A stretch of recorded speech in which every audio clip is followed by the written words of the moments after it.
साथियों, पिछले 10 साल का हिसाब अब हम इस विधानसभा में इनसे मांगने वाले हैं कि क्या ये इनकाउंटर या बाबा की सरकार, जिससे बहुत अपने आप को फेमस किया जा रहा है, क्या यहाँ पर कानून का राज है या फिर पुलिस की आड़ में गुंडों का राज?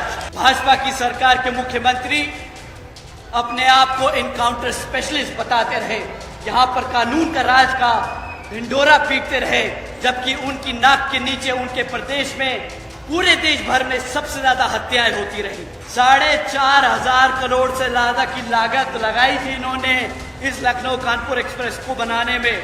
देश का सबसे महंगा और सबसे बेकार एक्सप्रेसवे भाजपा के नेता के भाई ने बनाया है। क्या वहां पर करप्शन की बू नहीं आती आपको?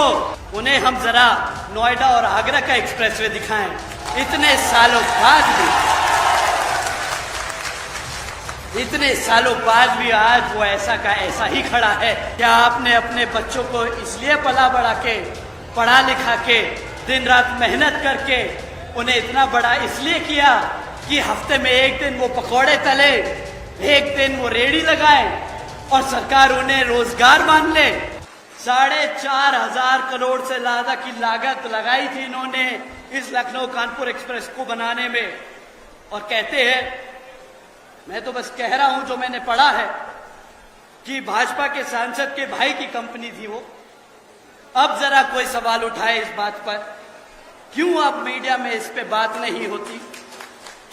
क्यों कोई नहीं पूछता कि देश का सबसे महंगा और सबसे बेकार एक्सप्रेसवे भाजपा के नेता के भाई ने बनाया है? क्या वहां पर करप्शन की बू नहीं आती आपको? पब्लिक का पैसा अब नहीं लुटा क्या? साथियों, ये आपके लिए है सवाल करना। अब आप इनसे सवाल जरूर कीजिएगा कि कैसा बना है कानपुर लखनऊ का एक्सप्रेसवे। दूसरा, पूर्वांचल एक्सप्रेसवे, जिसकी सड़क 15 फीट धंस चुकी है जगह जगह पर, यह भी किसी से छिपा नहीं। बुंदेलखंड एक्सप्रेसवे, जिसके उद्घाटन के चंद 5 दिनों बाद ही भारी बारिश में वो भी जगह जगह से धंस गया। गंगा एक्सप्रेसवे, अप्रैल में उद्घाटन किया, जुलाई में 5 से 10 फीट जगह जगह वो भी धंस गया। और एक तरफ साथियों, असली डेवलपमेंट क्या होता है, उन्हें हम जरा नोएडा और आगरा का एक्सप्रेसवे दिखाएं। इतने सालों बाद भी आज वो ऐसा का ऐसा ही खड़ा है। एक गड्ढा नहीं, इसे कहते हैं ईमानदार, वफादार और सही तरीके से अगर कोई काम करना चाहे तो मुमकिन। 60 रुपए का पेट्रोल बहुत महंगा हो गया था इन सब के लिए। 60 रुपए का पेट्रोल, गाड़ी चलाना बंद कर दी। अरे बोला कि इतना महंगा पेट्रोल है, अर्थव्यवस्था बिगड़ जाएगी।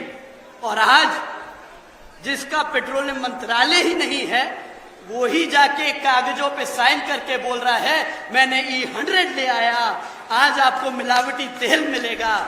आज भी E20 का मिलावटी पेट्रोल का भाव 110 रुपया कर दिया है।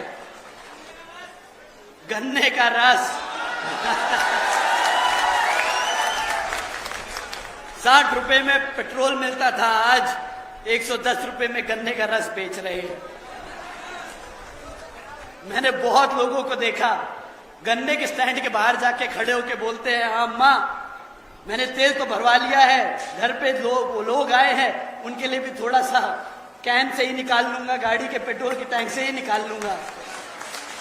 ये तो हाल है इनका। साथियों, तीसरा बड़ा महंगाई का मुद्दा, इन्होंने बहुत ज्यादा जोर शोर से पीट के बोला कि डॉलर बहुत महंगा हो रहा है, 60 रुपए का डॉलर है। मंच के ऊपर जाके इन्होंने वो कोई ऐसा मौका नहीं छोड़ा जहां पर बोला कि अरे मैं मुख्यमंत्री रहा हूं, मुझे मालूम है कि अर्थव्यवस्था कैसे चलती है। इन्होंने रुपया डुबोया क्योंकि करप्शन है, इनसे अर्थव्यवस्था नहीं संभली। मैं आप सबसे पूछना चाहूंगा कि आज रुपये का भाव क्या है, जरा बताइए, क्या है आज रुपये का भाव?